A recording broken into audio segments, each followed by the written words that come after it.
Hi. So I'm a poet, but I also study and research happiness.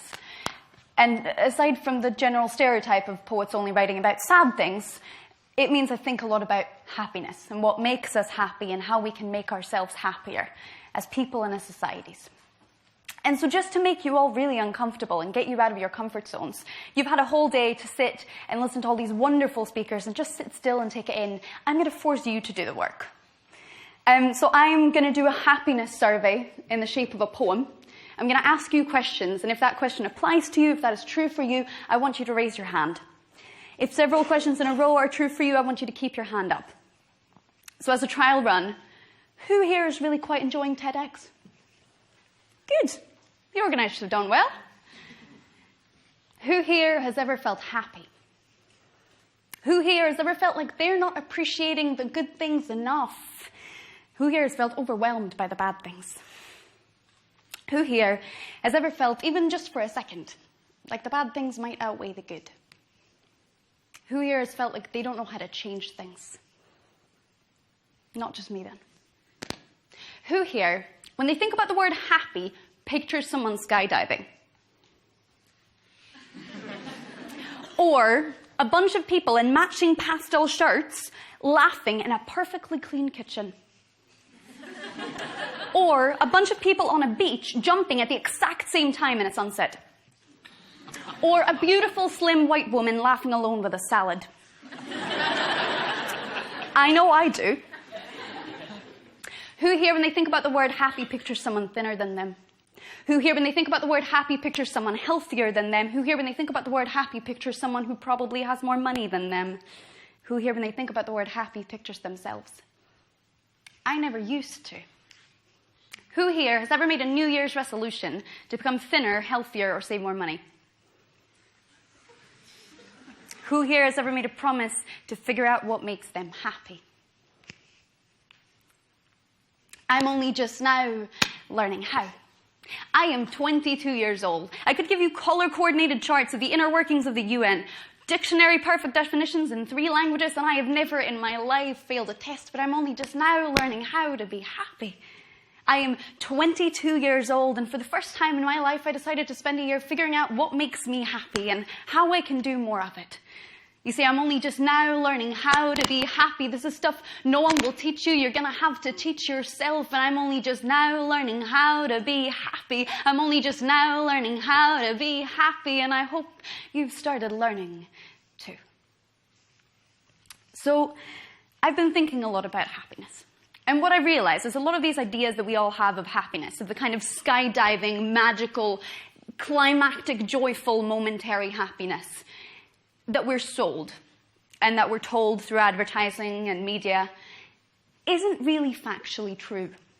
The more I read about happiness and the more I research about happiness, I realize that there's another type of happiness which is much more relevant, much more meaningful in our lives, and it's much less glamorous. It's a kind of daily, small-scale, unexciting happiness. It's a kind of happiness that involves taking care of our mental health, taking care of our physical health, taking care of our social relationships, taking care of our communities in ways that build us to a base level of happiness that makes it possible for us to deal with the bad times. Because one of the key roles of building happiness in our lives is because it makes us resilient to deal with the bad. And life is messy. We're all going to have bad times. So building resilience through happiness is a way to make sure that even when our happiness level falls significantly at that doctor's note, or that call in a boring afternoon that completely changes your world, when that happens, you are still at a happiness level that means you can stand up and keep going. You can do what needs doing at that time. And I didn't really learn that through happiness research. I learned it through people who've lived it. I've been ill for quite a lot of my life. And what that means is I've spent quite a lot of time in hospitals, which is sad. But in hospitals, you meet happiness experts. I spent a few days in hospital last year, and I shared a room with a couple of terminally ill older women who had figured out happiness. And they taught me everything that I needed to know about building happiness as resilience. I just didn't know it yet.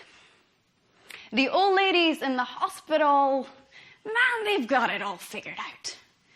They crown you family when you were a stranger only a minute ago, and they talk about everything. all the good stuff. Like how nice the nurses are for bringing extra toast at night, and whose grandchild is meant to come for visiting hour today. They joke about everything. Why, I don't know what I ever did to that man Parkinson to have him give me his decease. Nothing is serious enough to take serious when death may be at the door.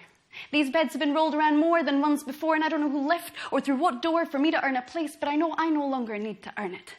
Because the old ladies in the hospital have got it all figured out. When things get rough, you talk about the worries and the scaries, and you get through them. One smile, one compliment, and yeah, one cup of tea at a time. Ain't no each man for himself here. Ain't no survival of the fittest here. It's the survival of those most able to cooperate.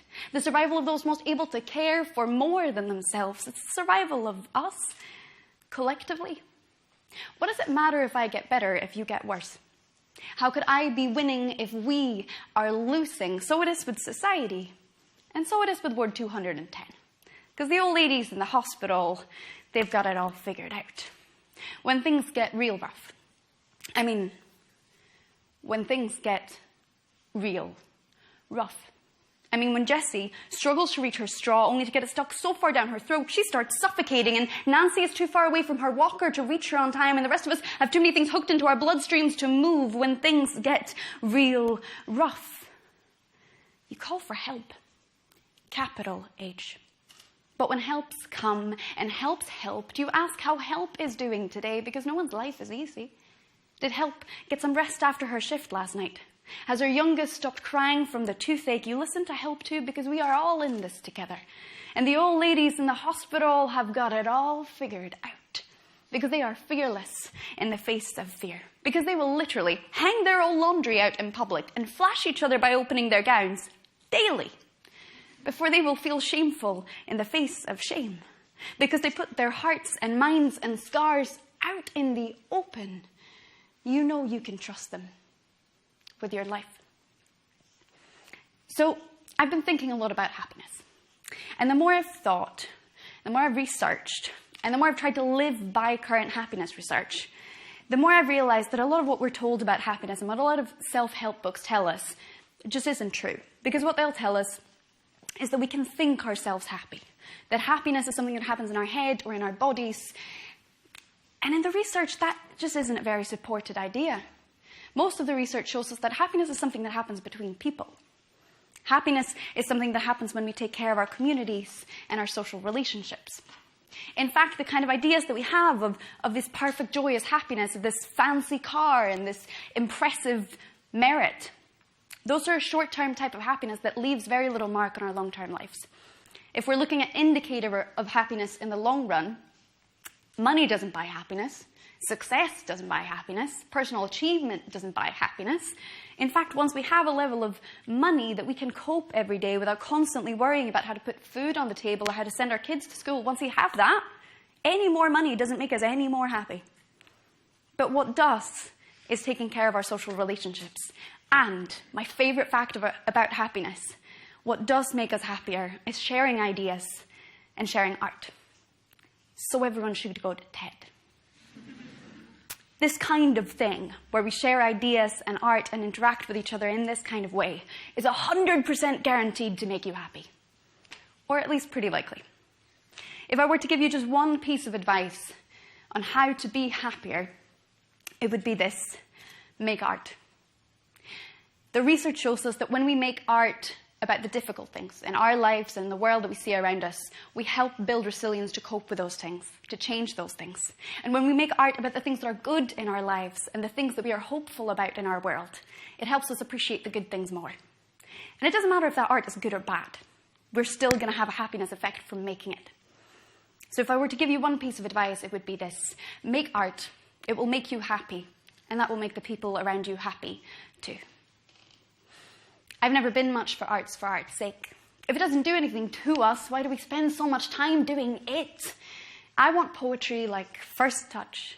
Poetry that kisses me so deeply, metaphors linger on my tongue. I want poetry that claws at my heartstrings, opens up my chest and lets itself in. I want poetry that gives me morning after hair, the day after a really good poem. I like to walk home in the morning light, still dressed from last night, shoes in hand, smiling uncontrollably, just thinking about the best bits of last night's poem. I've never been much for art's sake. If it doesn't do anything for us, why do we spend so much time doing it? I need poems. Poems like rescue boats and electric blankets. Poems that calm my mind and kickstart my heart. But most of all, I need poems like anthems. Poems like manifestos and marches. Poems that are both our weapons and our shields. Poems that build in us, that can keep fighting. To ask real questions and demand real responsibility. Poetry that builds a real community of us worth fighting for. I've never been much for art's sake. I want poetry that changes my life and rocks my world, and I want you to write it. Thank you for having me.